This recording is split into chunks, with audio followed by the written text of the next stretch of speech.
নমস্কার, আমি চন্দনা। আমার একটা নতুন ভিডিওতে অনেক অনেক স্বাগত। আশা করি আপনারাও ভালো আছেন, সুস্থ আছেন, আমরাও ভালো আছি। আজকে সোমবার, কালকে রবিবার ছিল। কালকে আমি 1 মাসের জন্য লেবুর রস সংগ্রহ করে রেখে দিলাম। এই লেবুগুলো আমার বাবা গ্রামের বাড়ি থেকে এনেছিল। আমার গ্রামের বাড়িতে এই লেবুর গাছ আছে। দেখতে অনেকটা মৌসম্বি লেবুর মতন, তবে এটা মৌসম্বি লেবু নয়।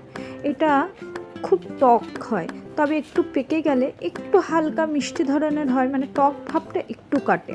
এই লেবুর রস আমি 1 বছরের জন্য সংগ্রহ করে রেখে দিই।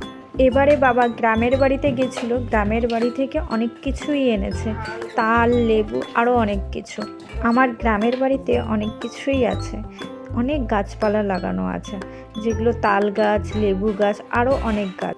এই লেবুর রস আমি 1 বছরের জন্য সংগ্রহ করে রেখে দিই। বাড়িতে হুট করে কেউ চলে এলে লেবু না থাকলে আমি এই রস দিয়ে শরবত বানিয়ে দিই। আমরা বাড়িতে ছাতু খাই, ছাতুতে একটু লেবুর রস দিলে ভালো লাগে, তাই আমরা পাতিলেবুর বদলে আমি এই রসটাই দিই। খেতেও বেশ টেস্ট লাগে আর খুব সুন্দর গন্ধ। লেবুর রস আমি বের করে নিয়ে 1 বছরের জন্য সংগ্রহ করে রাখলাম, তবে তো বেশি হয়নি এটা। এই লেবু আবার মাছের টক হিসেবেও খায়, তেঁতুলের বদলে লেবু দিয়ে মাছের টক করে খায়, বেশ ভালো লাগে খেতে, সুন্দর গন্ধ বেরোয়। তারপরে সন্ধেবেলা হতেই আমরা বেরিয়ে পড়েছিলাম দক্ষিণেশ্বরের উদ্দেশ্যে। যেহেতু শনিবারে প্রচণ্ড ভিড় হয় দক্ষিণেশ্বর মন্দির, সেহেতু আমরা শনিবারে যেতে পারি না। রবিবারটা একটু ফাঁকা থাকে বলে আমরা সন্ধ্যের দিকে বেরোই। আমরা যেহেতু স্কুটিতে আসি, সেহেতু এখানে স্কুটি পার্কিং করে একটুখানি হাঁটা পথ। যেদিনকে আমরা গেছিলাম সেদিনকে ছিল জন্মাষ্টমী। এই দিনে অনেকে তারকেশ্বর কচুয়াতে যায়, বাবা লোকনাথ শিবের মাথায় জল ঢালতে রওনা দেয়। গঙ্গা থেকে জল নিয়ে হাঁটা পথে তারকেশ্বর আর কচুয়ার উদ্দেশ্যে রওনা দেয়।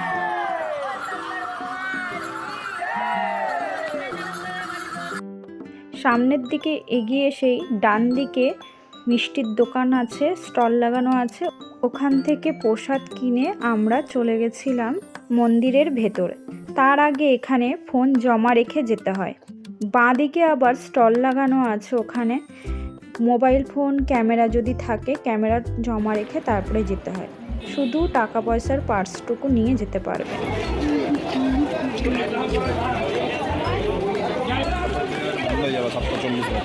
হ্যাঁ চলো, আমি কোথায় দাঁড়াবো? এখানে না হলে ওইখানে মুখে চলে যাবে। ওখানে মোবাইল জমা রেখে দিয়ে সোজা চলে গেলে তোমাকে চেক করে নেবে মোবাইল ক্যামেরা আছে কি না, তারপরেই তুমি মন্দিরের ভেতরে ঢুকতে পারবে।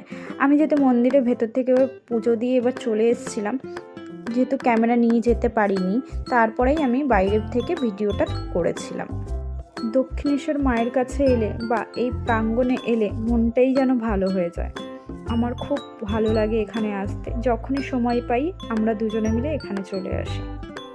রাতের বেলায় কত সুন্দর লাগে দক্ষিণেশ্বর মন্দির, আবার দিনের বেলাতেও একটা আলাদা সৌন্দর্য আছে। নদীর ঘাট আছে। 8টার সময় মন্দির বন্ধ হয়ে যায়। তারপরে আমি ওয়েট করছিলাম আমার হাজব্যান্ডের জন্য, গাড়ি নিয়ে এসেছিলো। তারপরে আমরা বাড়ির উদ্দেশ্যে রওনা দিই। মন্দিরে থাকতেই বৃষ্টি শুরু হয়ে গেছিলো, তারপরে খুব জোরে বৃষ্টি চলে আসে। তার মধ্যেই দেখতে পাই আরেকজন পুণ্যার্থী নিয়ে যাচ্ছে জল।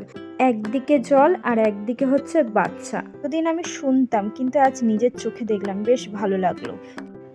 চলুন তাহলে ভিডিওটা এখানেই শেষ করছি। সবাই খুব ভালো থাকবেন, সুস্থ থাকবেন। আবার দেখা হবে নতুন একটা ভিডিওতে। ততক্ষণের জন্য বাই বাই।